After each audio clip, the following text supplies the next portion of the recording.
Salut. Bon allez, un petit journal là, hein, avant le documentaire. Ben voilà, voilà.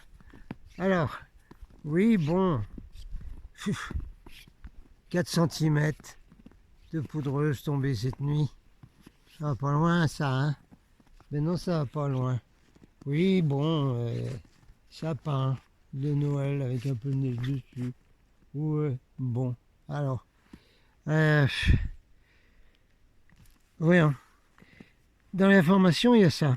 Il y a le temps sec qui a causé, comme vous le savez, les incendies artificiels criminels en Australie, bien entendu, parce que tout était sec. Ah ben oui, tout était sec, l'air était sec, il n'y avait pas de précipitation.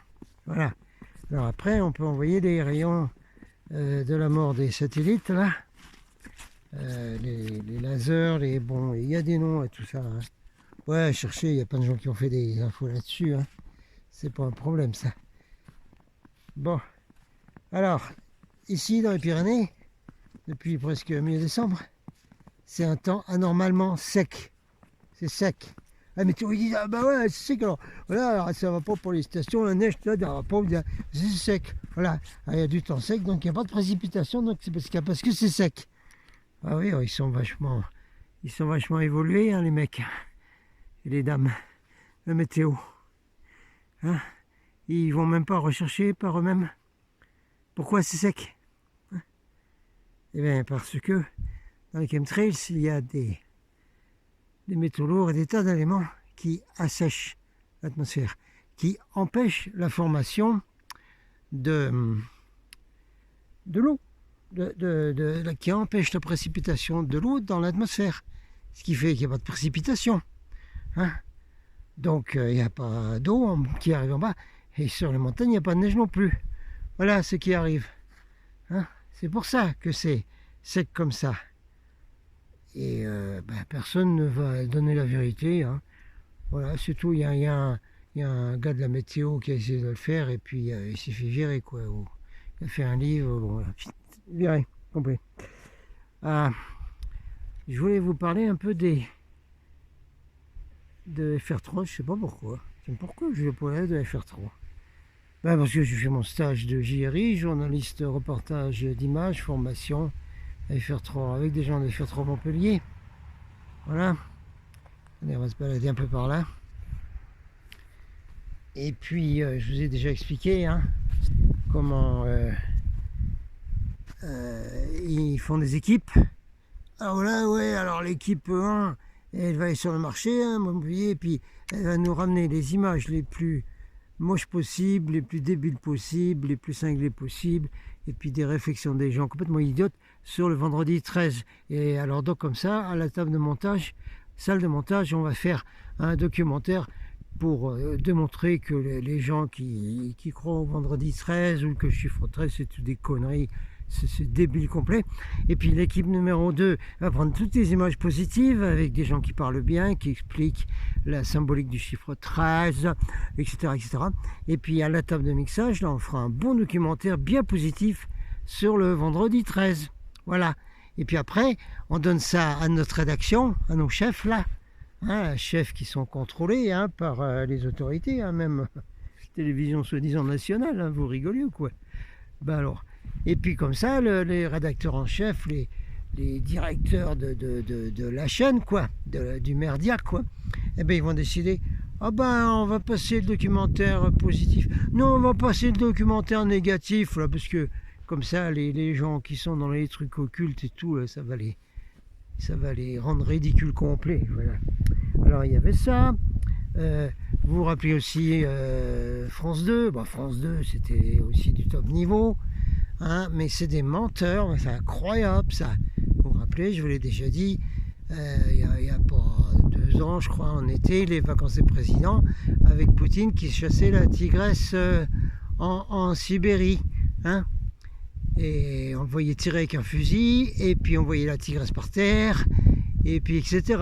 Et puis voilà, il chasse la tigresse en Sibérie. Il Ils bouffent même de l'ours, je sais pas quoi, espèce de Russes, là, c'est dangereux les Russes, voilà, c'est ça. Tout ça pour diaboliser au maximum Poutine, voilà. Seulement, la vérité, on l'a su, bien sûr, je vous l'ai déjà expliqué, qu'il y avait des images prises avant ça, 1 an ou 2 avant, quand Poutine, qui avait créé une association de défense du tigre de Sibérie, était allé avec ses équipes, ils sont habillés en treillis, hein, que vous voulez, et puis lui-même, il a pris le fusil avec la petite fléchette qui endort, et il a endormi une tigresse. Après, ils l'ont tagué et tout, ils ont mesuré, vérifié qu'elle était en bonne santé et tout. Et puis après, sur la vraie vidéo, à la fin, Poutine fait un bisou à la patte de la tigresse. Mais c'est pas du tout ce qui est passé sur France 2. Pas du tout. Non, Poutine, lui, il tue les tigres en Sibérie. Voilà le gros méchant russe, là. Voilà. Alors c'est ça, les merdias. C'est pour ça que c'est si important qu'on ait des merdias indépendants comme nous autres. Hein. Il n'y en a pas beaucoup. Il faut qu'on se réunisse, là, que ces médias se mettent les uns avec les autres. Qu'on fasse une espèce de plateforme. Et puis quand tout le monde aura acheté sa télé par la fenêtre, ou l'a vendu, hein, pour eux c'est encore mieux, et après, vous payez plus la taxe télévision, qui fout à tout le monde la taxe télévision, du moment que vous habitez quelque part, vous êtes dans un appartement, une maison, ils vous foutent la taxe télé. Ils ne vont même pas savoir si vous avez une télé ou pas, si vous la regardez ou pas. Taxe télé, boum, encore des taxes, et en avant. Mais pourquoi est-ce que tout le monde, ayant foutu la télé en l'air ou l'ayant vendue, dirait mais moi je paye pour votre taxe de télé de merde là, je ne la paye plus, c'est fini ça. Parce que moi je ne regarde pas vos merdias de merde, parce que c'est que tout du faux. Alors je ne la paye pas. Puis à la place, vous savez ce qu'on pourrait faire avec la taxe télé? Ceux qui peuvent, hein. Pas les pauvres gilets qui peuvent même pas boucler les fins de mois, je ne sais pas comment ils font pour payer la taxe télé, hein, j'en sais rien. Ils doivent faire comme moi, ils doivent leur dire allez vous faire foutre. Moi la télé, j'en ai pas. Hein. J'ai été déporté, j'ai pas de télé, voilà. On fait une sorte de conseil citoyen des médias indépendants, et puis la taxe télé, au lieu de la donner à l'État, là, aux merdias, à ceux qui nous mentent, on la donne aux médias libres, hein, et ça les aide à faire fonctionner. On peut ainsi subventionner tout ça, voilà, ce qu'on regarde là. Il faut se dépêcher de le faire. Parce qu'il y a une ministre de la Culture là qui veut faire la même chose que la taxe télé sur Internet. Ah, vous êtes sur Internet? Ah tout le monde est sur Internet maintenant. Ah alors taxe comme la taxe télévision, la taxe Internet. Ah, vous regardez Internet, vous payez une taxe. Voilà. Voilà ce qu'elle veut faire. Il faut se dépêcher de faire ce projet avant que cette ministre ripou complet, comme ils sont tous, fasse ce truc-là. Hein, encore un truc horrible. C'est des trucs horribles, petit à petit, de plus en plus horribles, de plus en plus horribles. Voilà, c'est bien, hein, voilà. Alors, qu'est-ce qu'il y a dans les news encore? Pour l'instant, il n'y a pas grand-chose. Hein. Les chemtrails, il faudra vraiment faire quelque chose sur les chemtrails. Il n'y a pas d'erreur là-dessus, hein, parce que les gens, ils ne connaissent pas ça. La famille jaune, il serait temps qu'ils s'en préoccupent. Hein, j'ai déjà dit, il y avait Jérôme Henry, là, de Chartres, qui était éborgné. Il avait fait un super rapport. C'est joli là, regardez ça.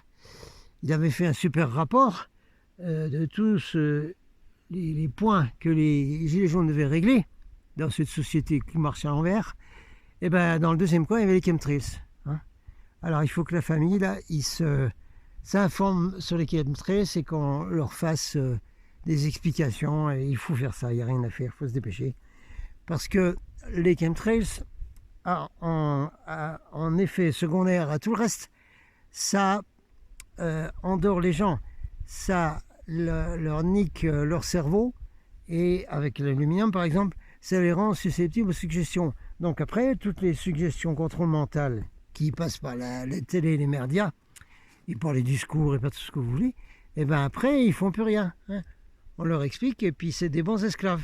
Alors on n'arrivera jamais à changer de société humaine et planétaire et interplanétaire tant qu'on n'aura pas réglé ce problème des chemtrails.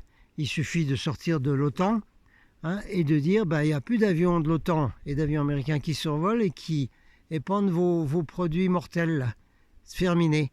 Après le ciel il sera plus clair, puis les gens ils seront moins susceptibles aux suggestions.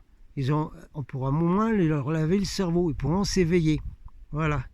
Bon allez, fin des informations, c'était déjà pas mal.